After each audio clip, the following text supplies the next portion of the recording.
আমি একবার ওয়াজ করতে গেলাম পদ্মার হেফার, নাম কমনা কোন জায়গায়।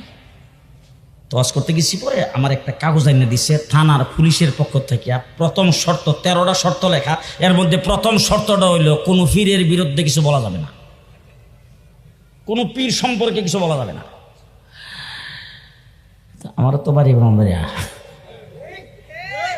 কাগজটা হাতে লইয়া আমি স্টেজে উঠছি, উঠটা কাগজটা সবার আগে দেখাইলাম, দেখাই বললাম যে এখানে প্রথম শর্তটা লেখা আছে কোনো পীরের বিরুদ্ধে কিছু বলা যাবে না, কোনো পীর সম্পর্কে কোনো মন্তব্য করা যাবে না। তবে আজকে আমার বিষয়বস্তু হলো পীর। এই কথা কয়ে মাইকের সামনে খাড়িয়া এইভাবে লোকজন দাঁড়ায় আছে, তো এদের পেছনে হইলো পুলিশ খাড়া। আমি যে মানুষগুলি বললাম যে বাবার আপনারা একটু বসেন, দরকার আছে আমার। কথা শুরুতেই বললাম আপনারা একটু বসেন বসেন বসেন। তো সবাই বসায়া পুলিশদেরকে ডাক দেওয়া, বললাম যে আচ্ছা পুলিশ ভাইরা, আপনারাও তো এই দেশের পুলিশ, আপনারা তো মুসলমান দেশে বসবাস করেন,